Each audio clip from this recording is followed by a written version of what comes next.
ላልተሳካላችሁ ደንበኞች እነሆ ቴምር ሪል ስቴት እስካሁን ድረስ በብዙ ምክንያቶች ቤትና ሱቆችን መግዛት ፈልጋችሁ ላልተሳካላችሁ ደንበኞች እነሆ ቴምር ሪል ስቴት በመሃል ፒያሳ ከሊሴ ገብረ ማርያም ትምህርት ቤት ጀርባ ቅንጡ አፓርትመንቶችን ከልዩ የከተማ እይታ አረንጓዴ ስፍራን ከጠዋት ፀሐይ ጋር አጣጥሞ በያዘ መልኩ ለሽያጭ አቅርቦላችኋል። ከባለ 1 እስከ ባለ 3 መኝታ የሆኑ ቤቶች በ10% በ663,000 ብር ቅድመ ክፍያ ስናቀርብለው ቀሪውን በኢትዮጵያ ብር ያለምንም ወለድ ከ25% ልዩ ቅናሽ ጋር የሚከፍሉበትን ሁኔታ አመቻችተንዎት ነው። በተጨማሪም እዛው ፒያሳ ከአድዋ ሚውዚየም ፊት ለፊት የሚገኝ የመጨረሻውን የሆነ G+5 የገበያ ማዕከል በ900,000 ብር ቅድመ ክፍያ ለአዲስ ኮምፓስ ሚዲያ ቤተሰቦች ለሽያጭ አቅርበናል። ለበለጠ መረጃና ለሳይት ጉብኝት ከታች ባለው ስልክ ያገኙናል። ቴምር ሪል ስቴት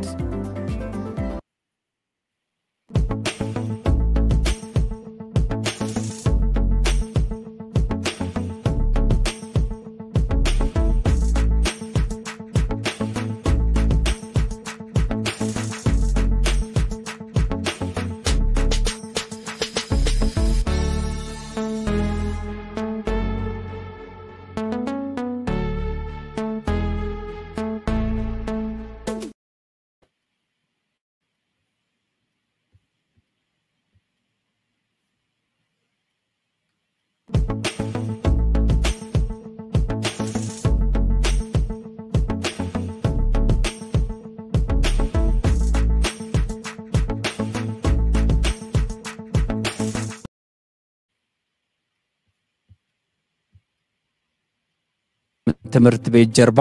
ቅንጡ አፓርትመንቶችን ከልዩ የከተማ እይታ አረንጓዴ ስፍራን ከጠዋት ፀሐይ ጋር አጣጥሞ በያዘ መልኩ ለሽያጭ አቅርቦላችኋል። ከባለ 1 እስከ ባለ 3 መኝታ የሆኑ ቤቶች በ10%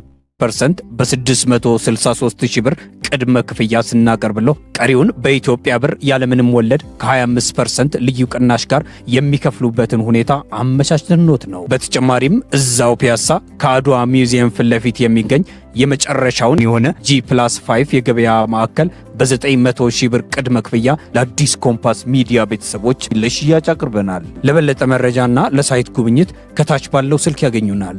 ቴምር ሪል ስቴት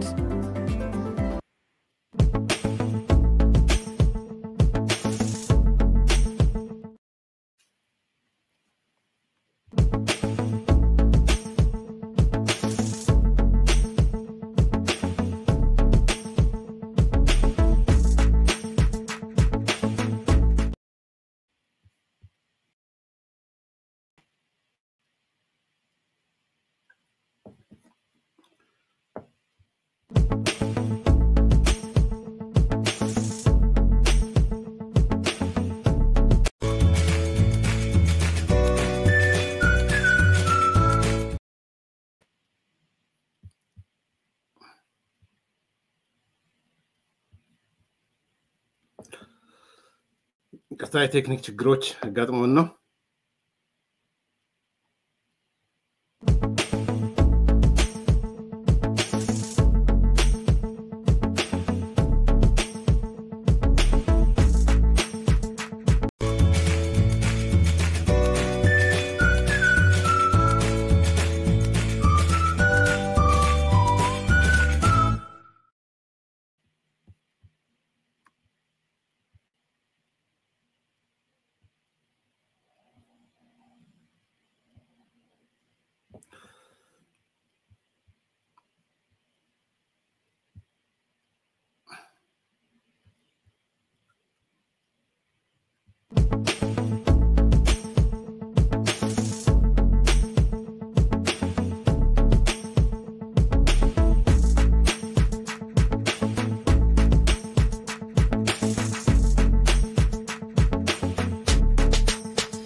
ይቅርታ እንጠይቃለን ሰው ወደ ነጥቦቻችን እንሄዳለን እና ማን ነው ጦርነቱን እየፈለገ ያለው አይሰማም ይቅርታ ይሰማል አንድ ቁጥር አድርጉልኝ የሚሰማ ከሆነ ይሰማል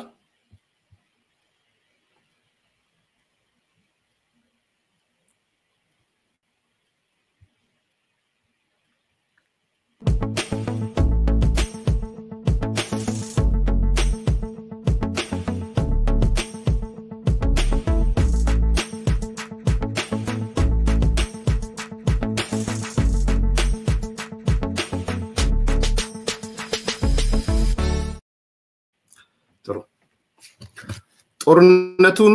የሚፈልገው ማን ነው ይሄን ጥያቄ በደንብ መጠየቅ ያስፈልጋል ምክንያቱም ለኮንክሉዥንም ስለሚያስፈልግ ማለት ነው በርግጥስ የኤርትራ መንግስት ጦርነቱን ይፈልጋል ወይ የኢትዮጵያ መንግስት ጦርነቱን ይፈልጋል ወይ ማን ነው ጦርነቱን የሚፈልገው እንደተባለው ክሊንግዴል የተባለው የኔዘርላንድ የጥናት ተቋም ፉል ስኬል ዋር ሊነሳ ይችላል ብሎ እንዳለው ከማን ነው ጦርነቱ የሚነሳው የጦርነቱን ከጀርባ ሆኖ አሰፍስፎ እየጠበቀ ያለው ማን ነው የሚለውን በደንብ መመለስ ያስፈልጋል በእኔ እምነት የኤርትራ መንግስት እንደ መንግስት ጦርነቱን ይፈልጋል የሚል እምነት የለኝም የኤርትራ መንግስት እንደ መንግስት ኢሳያስ አፎርቂ እና ሻቢያ ጦርነቱን ይፈልጋል የሚል እምነት የለኝም ምክንያቱም ጦርነቱ ከተነሳ የሻቢያ እድሜ ያጥራል በተለይ ቅድም እንደተጠቀሰው ወደ ፉል ስኬል ዋር የሚገባ ከሆነ ሻቢያ ሳይሆን የኢሳያስ እድሜ ያከትምለታል በአጭር ጊዜ ነው የሚያከትምለት ይሄን በደንብ ጠንቅቀው ያቁታል በግራ በቀኝ የተሯሯጡትም ዝም ብሏል አሁን ከላይ ኑ ሞክሩን እኛ ምናምን የነሱ እዚህ ባንዳዎቻቸው አሉ ጦርነት ቢነሳ ማከማጋ ይቆማል ምናምን የፍራቻቸው ጥግ መረን የለቀቀ ፍራቻ ማለት ነው ባይዘው ኢትስ ኖት ኦንሊ የኤርትራን ህዝብ 60 ዓመት የገባህ ታጠቅ ተነዝመት ያለህን መሳሪያ ይዘውጣ እህልና ምናምን ቆጥብ ከ50 ዓመት በላይ የሆነ ከውጭ መውጣት አትችሉም ምናምን ብቻ ሳይሆን ቴረር የማረግ ነገሩ በኤርትራ ውስጥ ሳይሆን በውጭም ነው ቴረር የሆነ ኢትዮጵያ ልትወረን ትችላለች የኢትዮጵያ መንግስት ሊወረን ይችላል የሚል ፍራቻ ነው ያለው በኤርትራ መንግስት እንጂ በምንም ተአምር ኤርትራ ጦርነት ልትከፍት የምትችላል ፍላጎት አላት አቅም ግን ይላት የኤርትራ መንግስት ፍላጎት አለው አቅም የለው የኤርትራ መንግስት ልቡ ትልቅ ነው እጆቹ እግሮቹ አይኖቹ ምኖቹ ትንሽ ናቸው ከዚህ በፊት እንዳነሳውት እንቁራሪቷን ሆኖ ዝሆን ነኝ ብሎ የሚያስብ ነው ኢን አክቹዋል ቢመጣበት ደግሞ እንቁራሪነቱ የሚጋለጥ ማለት ነው ስለዚህ የኤርትራ እንደ መንግስት ሻቢያ እንደ መንግስት ኢሳያስ አፎርቂ እንደ አምባገነን አስተዳደር በምንም ተአምር የፉል ስኬል ዋር አካል ጦርነት በራሱ የሚገባበት አቅም የለውም አይችልም ከዚህ በፊት ነጭ ባንዲራ እንዳውለበለበው ዛሬ ነጭ ባንዲራ የማውለብለብ እድልም የለውም በነገራችን ላይ ያኔ በመንግስት ላይ የተቀመጠው አካል አቶ መለስ ስለሆነ ነው የነጭ ባንዲራ የማውለብለብ እድል ያገኘው ያኔ በመንግስት ስልጣን ላይ ያለው አቶ ስብሃት ነጋ ስለነበረ ነው የነጭ ባንዲራ የማውለብለብ እድል ያገኘው ያኔ ሌሎቹ በሙሉ በተላላኪነት እንዳሉት እነሱ ውሳኔ ሰጪነቱ ስለሌሉ ነው የነጭ ባንዲራ የማውለብለብ እድል በሌሊት ነጭ ባንዲራ ያውለበለበው። አውጣኝ ዓለም ብሎ በሌሊት ስልክ የደወለው ወደ አልጄሪያ ኢሳያስ በኢትዮጵያ የወንበር ላይ ተቀመጠው አቶ መለስ ዜናዊ የሚባል ስለነበረ። ስለዚህ በምንም ተአምር በኢሳያስ ገፊነት የሚመጣ ጦርነት የለም። አቅም የለም። ፍላጎት አለ፣ ወታደርተኝነት አለ፣ አጉራ ዘለልነት አለ፣ ኪራይ ሰብሳቢነት አለ፣ ጥገኝነት አለ። እንደሱም ሆኖ ግን ጦርነት መክፈት አይችልም ኤርትራ። ይሄ ነው እውነቱ። ከዚህ እውነት ውጭ አይደለም። ሁለተኛ ከምር የምንነጋገር ከተባለ ኢሳያስ አሁን በኢትዮጵያ ውስጥ ያሉት መሪዎች በተለይ ጠቅላይ ሚኒስትሩ ዶክተር አብይ ድራይቨር እንደሆነ ያውቃል።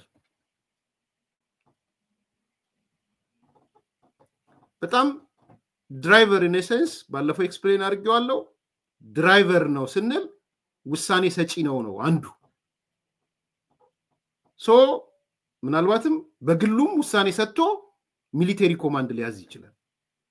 የጦር ኃይሎች ጠቅላይ አዛዥም ስለሆነ ማለት ነው። ስለዚህ ድራይቨርነቱን ጠንቅቆ ያውቃል ኢሳያስ።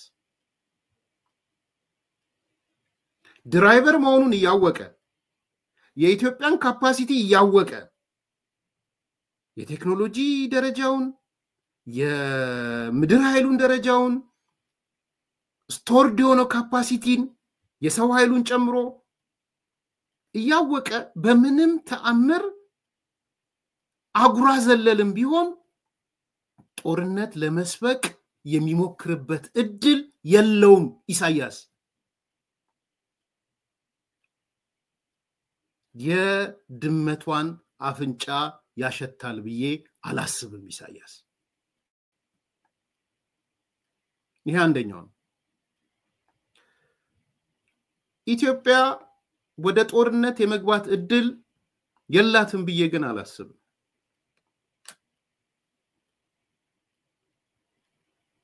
ተገዳ የምትገባበት ነገሮች ይታዩኛል። በነገራችን ላይ it's very rare ዋነኛ የጦርነት ፈላጊነትና ጦርነት ውስጥ መግባት አለብን የሚል ሊደርሺፕ አለ ብዬ አላምንም። በአንድ በኩል ኢንተርናሽናሊም ፋይናንሻል ዓለም አቀፍ IMF ወርልድ ባንክ ምን እያገኘን ያለው እስከ ግንቦት ወር ምናምን የሚያገኘው ነገሮች አሉ። ዓለም አቀፍ ሪሌሽንሺፕ አለ ቢልድ ያደረገው። አሁን እየተሻሻለ ያለ ዲፕሎማሲ ስራዎች አሉ። የፍትሃይነት ጥያቄ ነው እየተነሳ ያለው። በጦርነት አሳካለው አይደለም የሚለው የዓለም አቀፍ ህግ ነው እየጠየቀ ያለው። ሰጥቶ መቀበል ነው እየጠየቀ ያለው። ስለዚህ ወደ ጦርነት የመግባት እድሉ ጠባብ ቢሆንም ከኢሳያስ የሚመጡ ትንኮሳዎች እያደጉ በሄዱ ቁጥር ከኢትዮጵያ በኩል የሚነሳ ነገር ሊኖር ይችላል። ያንኔ ዝጋል አረጋው። ኢሳያስ እያደረገ ያለው ትንኮሳ ሻቢያ እያደረገ ያለው ትንኮሳ እያደገ ከሄደ በኢትዮጵያ መንግስት በኩል የሚወሰድ እርምጃ ሊኖር ይችላል። ያዝጋል ባይኖር ጥሩ ነው። ግን አንገትህን የምትታነቅ ከሆነ ምንድነው የምታደርገው? እዚህ መግለጽ የማልፈልጋቸው ነገሮች አሉ እንድትረዱኝ ፈልጋለሁ። ምናልባት ካለፈ በኋላ ነግራችኋለሁ። ግን አንገት ለማነቅ ኢሳያስና የኢሳያስ መንግስት የእብደት መንገዶች አሉ። በኔ ቴሪቶሪ ስር በኔ ስር እያለ የሚያደርጋቸው ነገሮች አሉ። ኖት ኦንሊ ይሄ መርከብ መውሰድ መሳሪያ መውሰድ ምናምን ከዛ በላይ የከበዱ ነገሮች አሉ። ሶ ኢሳያስ የሚያደርገው ትንኮሳ ከመጠን ያለፈ ትንኮሳ በኢትዮጵያ መንግስት በኩል ያጸፋ ምላሽ ሊሰጠው ይችላል። ያጸፋ ምላሽ ሊያገኝ ይችላል በኢትዮጵያ በኩል ዝግ ነው ብዬ አላስብም ግን ጀስት የሆኑ ነገሮች ግን አሉ 1 2 3 ብለን ጀስት ልናረጋቸው የምንችላቸው ነገሮች አሉ ስለዚህ ማንነው ጦርነቱን የሚፈልገው የሚለው ጥያቄ ላይ ኢትዮጵያ መንግስትን አስቀመጥን የኤርትራ መንግስትን አስቀመጥን የኤርትራ መንግስት በራሱ ኢኒሺዬቲቭ ሊጀምረው የሚችለው ጦርነት የለም ፍላጎቱ ሰማይ ቢደርስም የፍላጎትና አክቹዋል ተግባር ስለሚለያይ ፍላጎት አለ ማለት ተገባበታል ማለት አይደለም የኢትዮጵያ መንግስትም በጦርነት አሳካዋለው የሚለው ነገር የለው በሰላም ባለማቀፍክ በድርድር ነገር ግን አሁንም ልድገመው ነገር ግን ከአቅም በላይ የሆነ የሻቢያ ትንኮሳዎች አሉ ከምታስቡት በላይ ትንኮሳዎች አሉ በነገራችን ላይ ኖት ኦንሊ የዚህ የኢትዮጵያ መሬት መቁረስ መውሰድ የባልጀርሱ ስምምነት ምናምን እሱ ብቻ አይደለም ሌሎች ያልተገለጹ ክፉ ተግባራት ለመፈጸም ኢሳያስ አፈወርቂ ያሰረ ነው እነዛ ነገሮች ወደ ጦርነት ሊገፉ ይችላሉ በኢትዮጵያ በኩል ይሄንን እንዲሁ ዝም ብዬ ተናግሬ መሄድ ስለምፈልግ ከዛ በተረፈ ግን ማንነው ጦርነቱን የሚፈልገው በዋናነት ይሄ ጦርነት እንዲቀጣጠል የሚፈልገው ማን ነው የሚለውን ጥያቄ ለመመለስ ቁጥር 1 ይሄንን ጦርነት የሚፈልገው የግብጽ መንግስት ነው የግብጽ መንግስት ለምንድነው ይሄን ጦርነት የሚፈልገው ቀደም አንስቻለሁ የዲፕሎማሲ ውድቀት አጋጥሞታል ከኢትዮጵያ ኮንቴክስት የውስጥ ሽብር ይነሳብኛል ወስጥ ቅሬታ ይነሳብኛል ብሎ ፈርቷል ከአባይ ግድብ ጋር በተያያዘ ከኢትዮጵያ የኢኒሺዬቲቭ ወይ ናይል ቤዝን ኢኒሺዬቲቭ የተያዘ የደረሰበት ውርደት የምታስታውሱት ነው ኢትዮጵያ መብራትን ኤክስፖርት ማድረጓ አሳብዷቸዋል አሁን ደግሞ ፈጠርኩት ያለው ትሪያንጉላር አክሲስ የጥፋት ዘውግ ቢያንስ አንዱ ዘውግ እየተነቀለ ትሪያንግል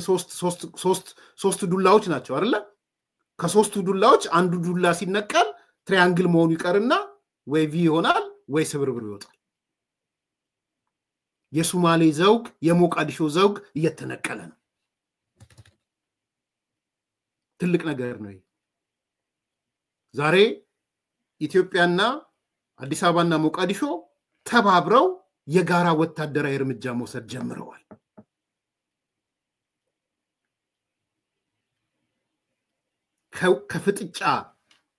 ከፍጥጫ ወጥተው በጋራ ተስማምተው ወታደራዊ እርምጃ መውሰድ ጀምረዋል ዛሬ ይሄ ነው እውነቱ ፖዚቲቭ ነው ይሄ ለግብጽ ሞት ነው ለኢሳያስ የሞት ነው ለሞቃዲሾ የህልውና ጉዳይ ነው ከኢትዮጵያ ጋር መስራት የህልውና ጉዳይ ነው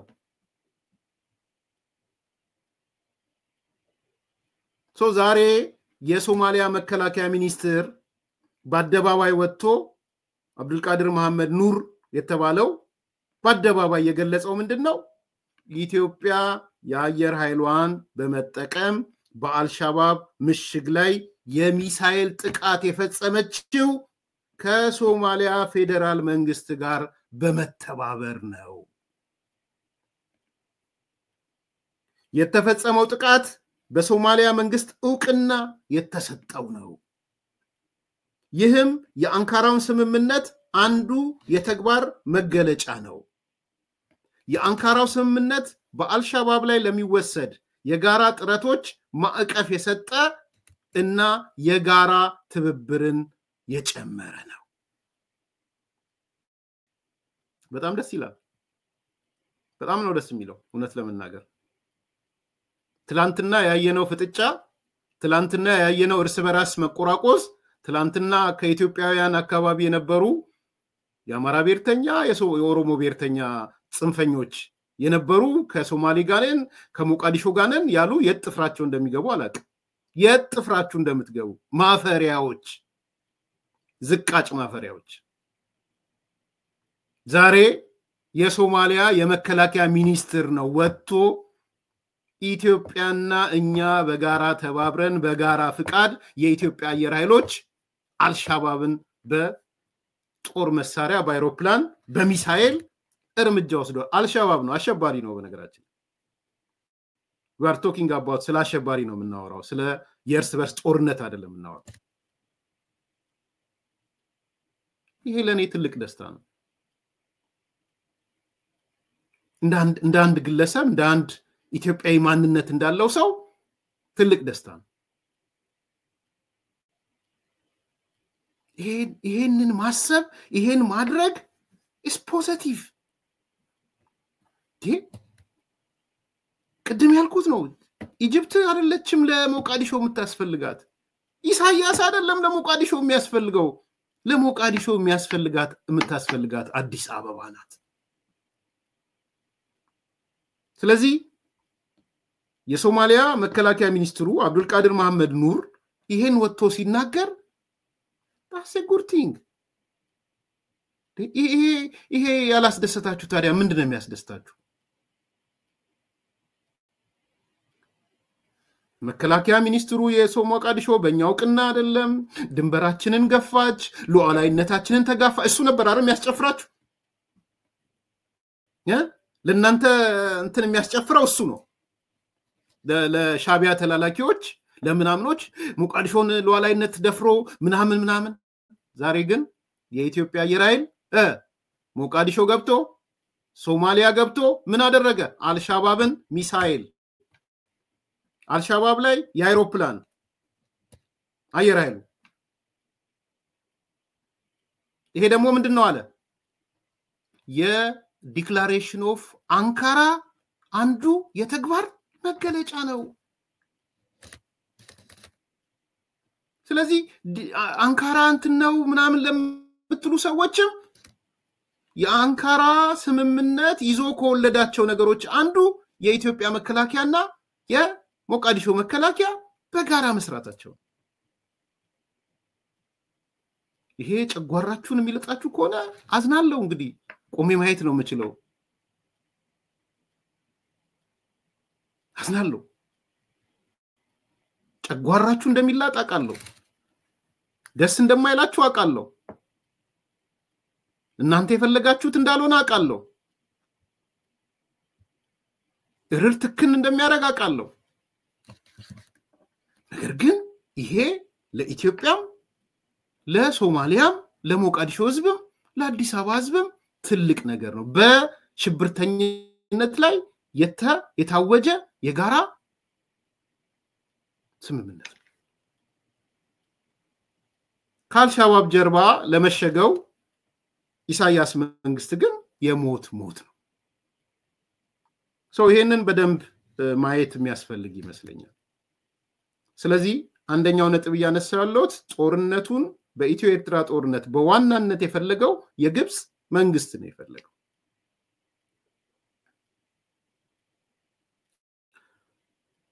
ምክንያቶቹ አሁን የዘረዘርኳቸው ናቸው ሁለተኛው የኢትዮ ኤርትራ ጦርነትን የፈለገው የቋመጠው አካል እኔ ታጣቂዎች አካባቢ የሚመለከተው ነው ሞኒተር ሳረግ እንደው በቃ የተቆነጠነጡ በጣም ብዙ ነው ያየሁት አሁን በተለይ በዚህ በፋኖ ዙሪያ ያሉ ታጣቂዎች እና የታጣቂ ደጋፊዎች እንደው መቼ ሆነ እንደው ከቅልፌ ስባንን ክብሪቷ ያቺ አብሪ ጥይቷ ተተኮሰች በቃ ቋምጠዋል በአንድ በኩል ይሄ ሻቢያ ተላላኪው ፈርቶ ጦርነቱ ቢነሳ ኢትዮጵያ አቋም ምን ይሆናል የአማራ አቋም ምን ይሆናል የኦሮሞ አቋም ምን ይሆናል የምናምን አቋም ይሆናል ያለ ይሰራል እንትን እንደሱ አይደለም አትሸወድ የጋራ ጠላት ከመጣ ኢትዮጵያ ህዝብ አንድ ላይ ነው የሚሆነው regardless of what kind of government is በህወሓት ዘመንም የገደላቸው የኢትዮጵያ መከላከያ ሰራዊት የቀድሞ ሰራዊት አባላት ኖ ብሎ ተሰልፈዋል ከሱ በላይ ጠላቴ ነው ቲፒኤልኤፍ ብሎ ያለ አልነበረም እንዳትሸወድ በሱ እንዳትታለል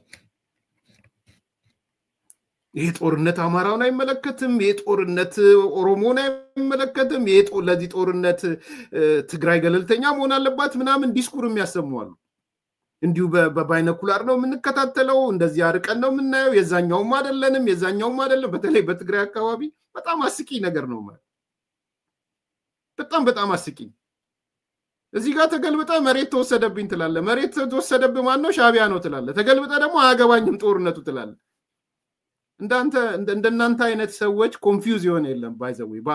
አሁን በኢትዮጵያ ፖለቲካ ውስጥ እንደዚህ የትግራይ ብሔርተኛ ጽንፈኛ የትግረኛ ብሔርተኛ ኮንፊውዝ ይሆነ የለም አንደኛ ሳይጠየቅ ነው መጥቶ የዛ አካል ሆናለው የምናመን አካል ሆነ ሳይጠየቅ ትልልቆቹ ጀምሮ አማክር ሳይባል ምን ሳይባል ዜና ይሆናል ይመጣና እኔ አማካሪ ተብያለሁ እንደዚህ ፌደራል መንግስት ሊጠራኝ ነው ምናምን ይልሃል ትልልቆቹ ደሞ ሲሉም ደሞ ለትግራይ ጥቅም ስል ጀነራል አበበ ተክለ ሃይማኖት የተጠየቀው ምንድነው የተሰራለ ዜና ምንድነው የተሰራለ ዜና ፌደራል መንግስት ጠየቀው የሚል ዜና ነው አይደል ለምንድነው አንደበት ወጣ አዎ ጠይቆኛል ወይም አይ አልጠየቀኝም አትለው ስላልተጠየቅ በግልጽ እንነጋገር ጀነራል አበበ ተክለ ሃይማኖት አልተጠየቅም ማንንም አልጠየቀህም ግን የመለስከው መልስ ምንድነው ብትጠየቅ ለትግራይ ህዝብ ጥቅም ስል የሚጠቅም ከሆነ ሳተፋለሁ ኢስኦል አባውት ኢትዮጵያ ስለ ኢትዮጵያ ነው የተወራው ስለ ትግራይ አልተወራም የኔ ወንድም ትግራይ ኢትዮጵያ አካልናት ሌላ ጊዜ ሌላ ውሳኔ ሊወሰን ይችላል እስኪ ወሰን ግን ትግራይ ኢትዮጵያ አካልናት ለኢትዮጵያ ለትግራይ እስከተጠቀመ ድረስ ሳተፍ ሶ ዋት እሺ ለኦሮሞስ ቢጠቅም አትሳተፍም ለአማራ ቢጠቅምስ አትሳተፍም ትላንትና መከላከያ የአየር ኃይል አዛዥ የነበርከው ለትግራይ ጥቅም ነበር ማለት ነው ለረጅም ጊዜ የኢትዮጵያ አየር ኃይል አዛዥ ሆነ እስከ ጀነራል ከተራ ከበረሃ ሰው ጀነራል ደረጃ የደረስከው ለትግራይ ጥቅም ነበር የነበርከው ምን አይነት አሳፋሪዎች እንደሆኑ አንዳንዴ ካንደበታችሁ የሚወጣው ነገር ኦኬ ትግራይ ብሔርተኛውን አነሳስተው ሊሆን ይችላል የትግራይ ብሔርተኛውን ምናምን በቃ ለትግራይ ጥቅም ሲባል ምናምን ብለ ጀነራል ያረጋች ግን ኢትዮጵያ ናት ትግራይ አይደለችም ጀነራል ያረጋች ትግራይ የኢትዮጵያ አካል ስለነበረች ካልዛፍ መዝጋት ነው አንደኛ ዋልተጠራው ይሄው ነው አንደበቴን ሞልቼ ነው የምናገረው ተጠርቻለሁ የኢትዮጵያ መንግስት ናና አግዘኝ ብሏል ካልክ እኔ የመረጃ ምንጮቼንም ይፋረጋሉ ትረስት ማረጋቸው ስለሆኑ ማለት ነው ስለዚህ ይሄ መሀል ላይ ቆሜ እንደዚህ መለከታለው ታዘባለው ምናምን አንደኛ ስትጠየቁ መልሱ የኢትዮጵያ መንግስት ድጋፍ ሲጠይቅ በይፋ መልሱ ኦኬ ስትጠየቁ አዎ ተጠይቄያለሁ እንቢ ብያለሁ አዎ ተጠይቄያለሁ እሳተፋለሁ ሳትጠየቅ ምን ሳትል ክፍት አርገ ከተጠየቁ ለትግራይ ጥቅም ሲባል ለትግራይ እስከተጠቀመ ድረስ አሁን እንዳንተ ሁሉም ቢልሽ የጀና ጡረታ ያወጣ ሌላ ጀነራል አለ ኤክስ ምናምን አዎ ከተጠየቁ ለኦሮሞ ጥቅም ሲባል ከተጠየቁ ለወላይታ ጥቅም ሲባል ከተጠየቁ ለሲዳማ ጥቅም ሲባል ቢል እንደዚህ አይነት አማርኛ ጥሩ ነው አንደኛ አልተጠየቅም ቅድም እንዳልኩት ለምን ወደ ሚዲያው ይሄ ዘገባ ለምን እንደመጣ እኔ አብራርቻለሁ ኤክስፕሌን አድርጌያለሁ ማን ያመጣው ዜናውን ራሱ በምን ፍላጎት በምን ሞቲቭ ነው የመጣው ያ ዜና ስለዚህ ከዚህ ጋር የተያያዘ ነው ዞሮ የኢትዮ ኤርትራ ጦርነትን እየናፈቁ ያሉት አካላቶች በዋናነት ታጣቂዎቹ አካባቢ እንደነፋኖ ታጣቂዎች ውጪ ያሉት በተለይ በጣም ሲናፍቁ አይቻለሁ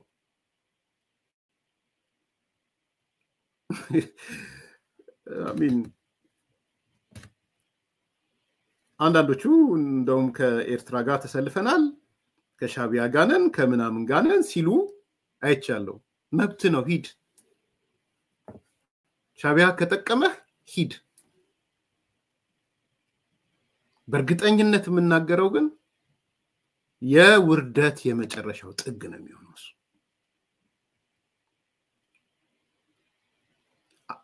ሻቢያ ጋር ሄደህ የአማራን ጥያቄዎች አሳካለው ሻቢያ ጋር ሄደህ የኦሮሞ ጥያቄዎችን አሳካለው የምትል ከሆነ አንተ you don't know what ሻቢያ ምን እንደሆነ አታውቀውም ማለት ነው አታውቀውም ማለት ነው ሻቢያ አታውቀውም ማለት ነው ኢሳያስ ወይም የድሮ የኛ የኢሳት የግንቦት ሰባት ፕሮፓጋንዳ ጭንቅላትን ሞልተ አልጋ ወራሽ ሆናል ማለት ነው ስለዚህ ሁለተኛው ቋምጠው ያሉት ፉል ስኬል ዋር ወይ ምናምን እነዚህ ታጣቂዎች ናቸው ፋኖ ምንበል ኦላም ምንበል የዋት ታጣቂዎች ከነዚህ በተለይ ከደብረጽዮን ጋር ያሉት እነሱ ናቸው ለምን የሚል ጥያቄ ግን አንስቼ ማጠቃለል ፈልጋለሁ ለምን የሚፈልጉት ለምን ፋኖ ለምን ፈለገው የፋኖ ታጣቂዎች የሚባሉት የኦላ ታጣቂዎች የሚባሉት አንዳንዶቹ ብዙዎቹ አይደሉም አንዳንዶቹ ይሄ በደብረጽዮን ቡድን ያለው የህዋት ታጣቂ ነው የህዋት የትግራይ ሰራዊት የሚባል የትግራይ ምና የሚባል የለም የኃይል አሰላለፉ ሁለት ነው የጌታቸው አለ የደብረጽዮን ቡድን አለ እዛ ውስጥ ናቸው የትግራይ ታጣቂ የሚባል የለም የትግራይ ጸጥታ ኃይል በሚሊሻ እና ፖሊስ አለ ከዛ ውጪ የህዋት ታጣቂ ኃይሎች ናቸው ይሄ በደንብ መሰመር አለበት ራሳቸው ናቸው ይፋ ያረጉት አሁን ከህዋት ለማራራቅ የምትሞክሩ ሰዎች ሰው ይስቅባቸዋል አሁን የኃይል አሰላለፉ ሁለት ነው የደብረጽዮን ቡድን የጌታቸው ቡድን መከላከያ ቁጥሩ ቀላል ያለው ነው ይሄ ቀድሞ ታጣቂው ከደብረጽዮን ጋር ነው ያለው እንደኛ በፕሪቶሪያ ስምምነት የትግራይ ሰራዊት የሚባል የለም ቲዲኤፍ የሚባል የለም there is no exception ለእናንተ ብቻ ተብሎ የሚሰጥ exception የለም ነገ ከነጎዳ ሪፈረንደም ምናምን ተካሂዶ የሀገር መስረታ ምናምን እሱ ሌላ ጉዳይ ነው ነገ ከነጎዳ የሚመጣ ነው እሱ መብት ነው እስከዛው ድረስ ግን ለትግራይ የተፈቀደ ለኦሮሞ የማይፈቀድ ለአማራ የማይፈቀድ የለም ፕላስ እናንተ ሚፋ እንዳረጋችሁት ኃይል አሰላለፋችሁ ግልጽ ነው ደብረጽዮን ጋር ነው የደብረጽዮን ቡድን ጋር ስለዚህ ይሄም አካል የሚፈልጋቸው ነገሮች አሉ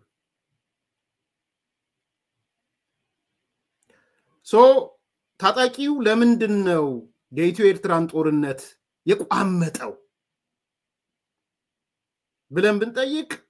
ቁጥር 1 ታጣቂዎቹ የሚያራምዱት የተሳሳተ ስሌት ሚስካልኩሌት ያደርጋሉ ቀደም ከዚህ በፊትም እንዳልኳችሁ ምንድነው ሚስካልኩሌሽኑ ጦርነቱ ቢነሳ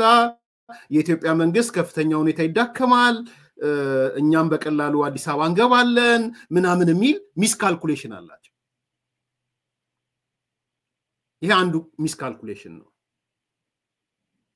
ሁለተኛው ታጣቂዎቹ እየደረሰባቸው ያለ ወታደራዊ ሽንፈት አለ ወታደራዊ ሽንፈት እያጋጠማቸው ነው የውስጥ መከፋፈል እያጋጠማቸው ነው የህዝብ ቁልቡልነት መሸርሸር እያጋጠማቸው ነው ስለዚህ የተወሰነ ትንፋሽ መውሰድ ፈልገዋል ፋኖ ምንበለው ኦላም ምንበለው በዚህ በስምነት ታጠርኩ የሚለው አካልም በደብረጽዮን ቡድን አካባቢ በተለይ አክቲቭ የሆኑት ጋር ወታደራዊ ሽንፈቱ በቃ ክሊር እየሆነ ወጥቷል አሁን ጎንደር ላይ ከሞላ ጎደል እያለቀ ነው ነገራችን እኔ ባለኝ መረጃ ጎንደር ላይ ብዙ ነገሮች እያለቁ እውነታው እሱ ነው ሌሎች አካባቢም አንደኛ ወሎ ላይ ደግሞ እርስ በራስ ነው መጋደል የጀመሩት የእርስ በርስ ሽኩቻው እንደተጠበቀ ሆኖ አንዳንዶቹም ወደ ኤርትራ ሸሽተዋል ጎንደር ላይ ሰምታችሁ ከሆነ በስም ቢታወቁ ወደ ኤርትራ ይገቡዋሉ ሸሽተው ስልጣናም ቢሆን ሽሽትም ማለት ነው ከሞላ ጎደል ጎንደር ላይ እየበቃ የሄደ የታጣቂዎች ጉዞ አለ እየበቃ ያለ እያከተመ ያለ ፖለቲካ ምክንያት አለው ኢኮኖሚ ምክንያት አለው ሌሎች ጀስቲፊኬሽኖች አሉት ምን የጎንደር ትግል ሴንተሩ ወልቃይት ነው ምንም ጥያቄ የጎንደር ብሔርተኝነት የወልቃይት ብሔርተኝነት ነው ሶ የወልቃይት ብሔርተኝነት ደግሞ ማን ነው ሊያሳካ የሚችለው የሚለው ጥያቄ አሁን ቪዚብል እየሆነ እየመጣ ነው ቢያንስ ከመንግስት ጋር አብሮ በመስራት ነው የወልቃይትን ኬዝ ማሳካት የሚችለው ወይስ ከቲፒኤልኤፍ ጋር በመሰለፍ ነው የወልቃይትን ኬዝ ማሳካው ሚል ኮንሺየስሊ የጥቅማቸውን ያሰሉ ሰዎች ጎንደር ውስጥ እየተፈጠሩ ነው ያሉት ስለዚህ ተፈጥሯዊ ነው የጎንደር ፋኖ የሚባል ሽሪንክ ያረገ መሄዱ እየሟሸሸ መሄዱ ተፈጥሯዊ ነው የሚሆነው ምክንያቱም መሰረታዊ ጥያቄው ከወልቃይት ጋር የተሳሰረ ጥያቄ ስለሆነ ሶ በምንም ታምር ከቲፒኤልኤፍ ምናምን ጋር ሊገናኝ አይችልም የቲፒኤልኤፍ ሰዎችም የትግራይ ብሔርተኞች በአጠቃላይ በወልቃይት ላይ ድርድር አያውቁም በነገራችን ላይ የትኛው ሚዲያ የትግራይ ሰው የትግራይ ብሔርተኛ የትግራይ ሰውነቱ ራሱ የትግራይ ከሆነ በወልቃይት ላይ ድርድር አያውቅም በነገራችን ሚዲያ ላይ ያሉት በሙሉ እከሌ በሉና ጥሩልኝ ወልቃይት ሲባል ሌላ አማራው ከጠራ ያማቸዋል የነሱ ሰዎች ሲጠሩ ግን ችግር የለባቸው ታውቃላችሁ የትኛውም የትግራይ ሚዲያ የትግራይ ሰው የተቆጣጠረው ሚዲያ የትኛውም የትግራይ ብሔርተኛ ወልቃይት ላይ አይደራደርም ጎንደር ወልቃይት ላይ አይደራደርም ሁለቱ በምንም ታምር አብረው ሊሆኑ አይችልም ስለዚህ የጎንደር ፋኖ ተፈጥሯዊ ነው እየሟሸሸ መሄዱ ሽሪንክ ማድረጉ የጎጃሙ ደግሞ ወንጀል እየበዛ ሄዷል አቅም እያነሰ ሄዷል ሰው ጋር መሰላቸት እየተፈጠረ ነው ስለዚህ አንዳንዶቹ ወደ መሸሽ እየተዘጋጁ መሆኑን ነው መረጃዎች የሚወጡት ዋናዎቹ ወደ ኤርትራ ለመሄድ ምናምን ዝግጅት እያደረጉ ነው ሶ ጎጃምን መፍረከርኩ አይቀርም እንደሚወራው አይደለም ሚዲያ ላይ እንደምትሰሙት አይደለም ወደ አዲስ አበባ ማን መጣም የመንግስት ይፈርሳል ምናምን ማለት ጀምረዋል ደግሞ አሁን አስቂኝ አዲስ አበባ ሳንደርስ የመንግስት ይፈርሳል ሐሙስ አላላችሁ ነበር ሶ ይሄ ነው ወሎ ላይ ደግሞ እርስ በራስ መገዳደል ጀምረዋል ስለዚህ የፋኖ ትግል ይሄ ጦርነት ትግል ከሞላ ጎደል ወደ ሽንፈት እየሄደ ነው ይሄ የሚታወቅ ነው ሚካድ አይደለም የውስጥ መከፋፈል አለ የሚታወቅ ነው የሚካድ አይደለም ሚዲያም ላይ የምታዩት ነው ክፍፍሉ የህዝብ መሰላቸት የሚታወቅ ነው ተሰላችቷል ህዝቡ ስለዚህ የተወሰነ ትንፋሽ መውሰድ የሚፈልጉበት ነገር አለ ያንን ትንፋሽ ለመውሰድ የኢትዮ ኤርትራ ጦርነት ቢነሳላቸው እልል በቅምጤ የሚባለው አይነት ሶ ለነሱ እልል በቅምጤ ስለሆነ እቺን ጦርነት ያጋግሏታል ማለት ነው እንጂ በምንም ተአምር ሻቢያ አንገቱ ይቆረጥ በሱ ኢኒሺዬቲቭ የሚመጣ ጦርነት አይኖርም ምንድነው የሚያደርገው ታዲያ ሻቢያ የውክልና ጦርነት ያደርጋል ሶ የኢትዮጵያ መንግስት የውክልና ጦርነቱ ከበዛበት ያልኳችሁ አንዱ ምክንያት እሱ ነው ሻቢያ ምረም ያደርጋል ግብጽ ይቀበልና ከግብጽ የተቀበለውን ወደ ፋኖ ያስተላልፋል ከግብጽ ይቀበልና ከግብጽ የተቀበለውን ወደ ነደብረጽዮን ታጣቂዎች ያስተላልፋል ከግብጽ ይቀበልና የተቀበለውን ወደ ኦሮሞ ነጻነት ሰራዊት ያስተላልፋል ስለዚህ ኤርትራ የምታደርገው የውክልና ጦርነት ነው እንጂ የምታረገው ቤዚካሊ በፋኖ በኦላ ወይም በደብረጽዮን ታጣቂዎች የተቀናጀሚውን በተናጠል የደብረጽዮን ታጣቂዎችም በራሳቸው መዋጋት ስለማይችሉ የትግራይ ህዝብ ስለማይዋጋ መሳሪያ ነው የሚልኩት በነገራችን ላይ ለፋኖ ምስኪን አማራ አለ የሚሞት ምስኪን መሬት አለ የአማራ መሬት ማሰብ ያቃተው አንዳንድ የአማራ ልሂቅ አለ ረጎሮ ውስጥ የታጠቀ ሶ ሞኝ ባገኝ ስላለ ወደ ሞኝ ባገኙ ነው ኢቭን የደብረጽዮን ታጣቂዎች ጀነራሎች ምናምን ትሏቸው ጦር መሳሪያ ነው እንጂ የሚልኩት ፊዚካሊ ጦርነቱ ትግራይ ላይ እንዲሆን አያደርጉ የተሯሯጡ ያሉትም እሱ እዛው ተዋጋ ባመልህ እዛው አማራ ክልል አርገው ነው ያለው ያሉት ባደባባይ የጦኛ ቅንጅት የለንም ከማንም ጋር ከኤርትራ ማንቀናጅም ከኢትዮጵያ መንግስት ማንቀናጅም ከፋኖ ማንቀናጅም ሚሉት ዝም ብለው አይደለም የጦርነት አውድማ አሁን ትግራይን አናረጋትም የሚል ስላሰቡ ሶ ዜሪዝ ሌሎች አሉ ሞኝ ባገኞች አሉ ጦርነት አውድማውን እዛው አማራ ክልል ላይ ማድረግ ይፈልጋሉ ስለዚህ የሻቢያ ፍላጎት ጦርነት ከሆነም የአማራ ክልል ላይ የሚደረግ ጦርነት እንጂ በሻቢያ ኢኒሺዬቲቭ የሚመጣ ድንበር አልፎ መጥቶ ታንኮቹን አክተልትሎ አይሮፕላን አምጥቶ የሚሄድበት ጦርነት ይኖራል ብዬ አላስብ። ሳጠቃልለው ይሄን ፓርት ማን ነው ጦርነቱን የሚፈልገው የሚለውን ጥያቄ እኔ የምመለከተው ከትግራይ ከሻቢያ አንፃር በራሱ ኢኒሺዬቲቭ ጦርነት ይከፍታል ብዬ አላስብም። ሳመራይዝድ ያደረኩት ነው። በራሱ ፍላጎት በራሱ ተነሳሽነት ጦርነት ይፈልጋል ብዬ አላስብም። ኢሳያስም ሻቢያም የሻቢያ መዋቅርም ያ ማለት ግን ውስጡ ፍላጎት የለውም ያልኳችሁ አይደለም፣ አቅም ስለሌለው ነው። ሻቢያ ጋር የተያዘው አንድና አንድ ነገር ያቅም ጥያቄ ነው። በቃ አይችልም፣ ይፈርሳል። ሰው የደግመዋለሁ የድመት አፍንጫ አያሸትም። ሻቢያ የድመት አፍንጫ ወደ ማሽተት አይመጣም። ይሄ አንደኛው ነው። ከኢትዮጵያ አንፃር ትንኮሳው በበዛባት ቁጥር ትንኮሳው በጨመረ ቁጥር ፍትሃዊ ጥያቄዋን ኢፍትሃዊ የተደረገ በተገለጠ ቁጥር የታጣቂዎችን በተዘዋዋሪ መንገድ እየተደገፈ በሄደ ቁጥር ሌሎች ዛሬ ማልገልጻቸው አንዳንድ አደገኛ ምልክቶች በሻቢያ እየተወሰዱ ያሉ አደገኛ ምልክቶች በጨመሩ ቁጥር የኢትዮጵያ መንግስት ህልውናውን ለማስጠበቅ ጦርነት ሊከፍት ይችላል። ህልውናውን የሀገሪቷን ህልውና ለማስጠበቅ አንዳንድ በማልገልጻቸው ምክንያቶች። ሁለተኛው እሱ ነው። ሶስተኛው በዋናነት ይሄን ጦርነት ግን ስፖንሰር የሚያደርገው የሚፈልገው የግብጽ መንግስት ነው። ቁጥር 1 ምክንያቶችን ቅድም ዘርዝሬያለሁ። አራተኛ ከግብጽ ቀጥሎ ጦርነቱን የቋመጠው ኃይል ታጣቂው ኃይል ነው። የፋኖ ታጣቂ እንበለው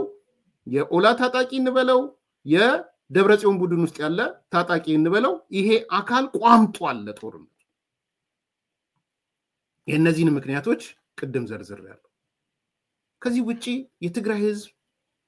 የኤርትራ ህዝብ የኢትዮጵያ ህዝብ የጦርነት ፍላጎት አለ ብዬ አላምንም። እንደ ህዝብ